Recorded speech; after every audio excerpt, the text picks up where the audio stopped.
I am filming outside today because it's just one of those days. Okay, I want to tell you about how I doubled my salary, but I want to touch on the part of the story, of my story, that gets rarely spoken about when we talk about advice around increasing compensation, negotiating compensation, and really any money talk. Because the part that often gets talked about is all the tactical work, the negotiation work, the research work. And as much as that was definitely part of what really helped me increase my salary, it was not what got me to double, because that part of the story is so much harder to explain. Part of it is that tactical conversation. 35% of that increase did come from me making a decision, me doing some research, me doing the tactical, actionable advice that usually gets talked about. But the rest of it came from something that is so much harder to talk about, so much harder to explain. That 35% increase, I can teach you how to do it in an afternoon. Let's sit down, let's write it out, let's talk about your wins, let's figure out the research that you need to do, and you'll be able to get there. But what actually made a huge difference in my career and my salary, and if I'm honest, it made a big difference in my life, is a different conversation entirely. Okay, so here's where the conversation around compensation always starts and usually ends. It's the process, right? All the tactical steps that you need to take in order to go and negotiate your salary, right? So first, figuring out what your wins are. What is your external value? What are the skills that you bring in? What is different about you, or what are you doing more than your colleagues that you can have as a negotiation data point to go and negotiate your salary on? The second one is go and do market research. Go out in the market, figure out some roles that are similar to yours in different companies, and figure out what they're getting in terms of compensation and how it compares to yours. The next part is maybe if you really need to, going and finding leverage. Do you maybe need to go find an offer? Do you maybe need to figure out if there's a different project internally that you could work on and have a little bit of leverage to come to the negotiation with? So there's so many tactical things, actionable things that you can do in order to go and figure out how to negotiate your salary. But that's not the thing that is keeping leaders underpaid. It's not the reason that there is a gap between what high-performing leaders are making and what their actual value is. And the reason is because all of that is really negotiating from the outside, when it's that internal story that is really running the show. It's that internal story that we all have about our worth. It's that internal story that was formed way before we even have a career, about how we see money, about how we see ourselves, about our identity. And that's the story that's always going to win. So what changed for me once I made the decision to go find a new role, accept that role, get a 35% raise, was my story. But first, let me give you a little bit of context, because I always think context is important. I spent the better part of a decade being an extremely high achiever, an extreme overworker. I was trying to make myself indispensable and so visible, because I thought that was the only way that I could make sure that I deserved the salary that I wanted. It was the only way to prove to everyone that I deserved the seat of the table, that I deserved the role that I had. And honestly, the only thing that achieved for me was getting burnt out, feeling mentally and physically exhausted. I was existentially exhausted. I really needed a change at that point. And I don't think any amount of negotiation would have made me stay where I was. I needed to completely implode my life to figure out a new way of operating. Because at that point, I didn't understand that I was in a cycle that had nothing to do with my performance. So I made the decision.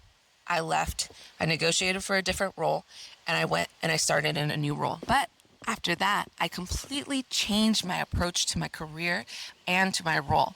I made a decision before I even started this new role that I was going to do things very differently this time. That I was going to figure out a way to work, to do my career, to be successful in my career in a way that didn't require that overcompensation that I was doing. That I wanted to feel safe in my career. I wanted to know my worth, and I wanted to come to the table and know that I deserved the space there without needing to prove to anyone that I deserved the space there. So I spent an entire year, that year that I started that role, working on myself, going to therapy, figuring out what was my story, really looking at what was the story that I was bringing with me to my career. What were all of the behaviors that I was doing, that I was bringing with me to my career, that were not helping me? Maybe those behaviors helped me get to a point of success during the first 10 years, but now these same behaviors, the overworking, the being a high performer, saying yes to everything, trying to be everywhere all the time, they were holding me back. And what I figured out was that I was always working and operating from a place of abundant results, right? I was getting the degrees, I was getting the projects, I was getting the experience, results, execute, execute. But internally, I was always operating from a place of scarcity of self-worth. That was my story. That was the story that I needed to figure out before I could make any true transformation. My story, obviously, poverty, immigrant. I remember thinking, if anyone would give me a job, I would be so grateful to them. I don't even care if it's half of what everyone else get paid, because that would still be a consistent income. It would still be so much more than I've ever made in my life. I would take any job. I'll even make sure that I work twice as hard and they can pay me half as much just so I can get that job. That was my story. That's where I came from. So you can see how much it was really infiltrating this current life. That was my story because I was working from a place of survival. And now that I was no longer in a place of survival, those patterns that my nervous system learned were still running the show. My nervous system learned a lot of anxiety around money.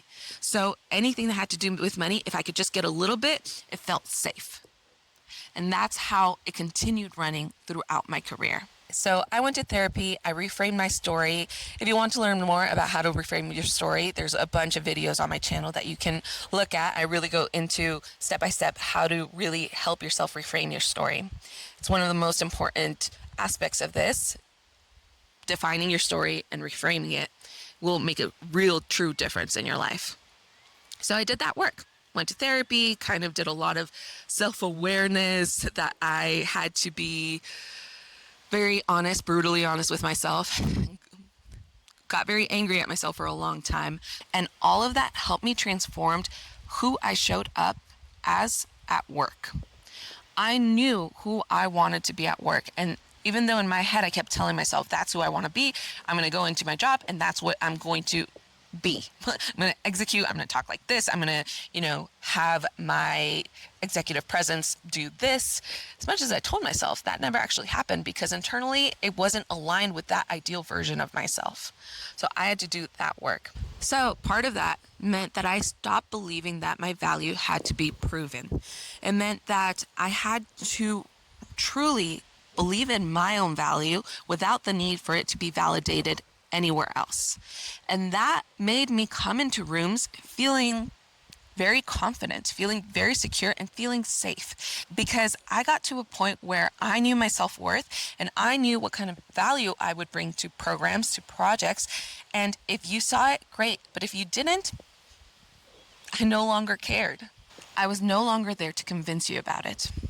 And that whole change in mindset really, really changed my aura and really changed how I showed up at work. And that is what helped me get to the doubling of my salary. Because I showed up with this sense of confidence, this sense of groundedness that permeated through how I worked. And that's the type of leader, the leader that knows their value, that gets compensated based on that value. You're no longer showing up as someone who needs to prove their value, because if you show up that way, then you're going to get compensated as someone who needs to prove that they deserve that compensation. You're now showing up as someone who knows their value, who knows their worth, and so that compensation is going to match that alignment. And that's what happened to me. Through that entire year of working on my story, working on me, working on how I showed up at work, I never increased my skills. I never got another degree or another certification. My communication skills maybe became more confident. It was really more about how I showed up and how I moved through what I was doing. Okay, so let's talk about some practical steps because I know this sounds very abstract right now. The first step you need to do is get really, really honest with yourself about your money story. That's what I'm going to call it, your money story. Yes, your internal story is very important and you need to do that work, but you also need to get more specific. What is the money story that is within you? Right? I told you about my scarcity, the fact that we were so poor that any amount of income we were really excited about, and it was almost like we were begging for income to come in. So that's my money story, right? What's yours? What is your relationship with money? You need to get really honest with yourself about your relationship with money. Maybe you've never even thought about what that relationship is. I know I didn't. Previously, I just thought, okay, I need to get a job. I need to get a salary so I can pay for housing and food and survive, right? My money story had a lot to do with surviving, but I never put those words to it. It's just how I walk through life, right? So I had to be very clear with myself about what my money story was, what my relationship with money was. My relationship with money was surviving. The second thing that you're going to do is, through the work of reframing your story, getting to know yourself, self-awareness, all of that, is at the same time start operating at your next level. Even if you don't feel ready, even if you feel like your old story, your limiting beliefs are still running the show, you're going to have to start showing your nervous system that it's safe, that it's okay, that it's not inauthentic to start operating at the level. Because if you don't start showing your nervous system, you're never going to catch up. Your mental work is never going to catch up with aligning with the way that you want to show up at work. It's so funny because you have to bring your nervous system, your awareness, your mental, everything has to align in order for you to embody the ideal version of you that you want to be at work. And the last thing you want to do is get really comfortable with the number that you want, the salary that you want, even if it feels kind of out of your reach. I had a number and I had achieved it with a 35% raise, and that made me realize that no, that's not the number. The number is higher. So I had to get really comfortable. And when I finally achieved that number, I kind of freaked out a little bit because I never thought that I'd be able to achieve that. And proving to myself that I'm able to achieve these things really helped me start transforming my relationship with money. So write it down, think about it, really get comfortable with that number that you want. All right, that's it. That's everything I had to say for this video. If you're ready to do that internal work, there's a link in my description. If not, there's so many other videos that you can deep dive into this kind of conversation. Subscribe if you haven't yet, or share this with someone who needs to hear it. I love you guys so much. Bye, everyone.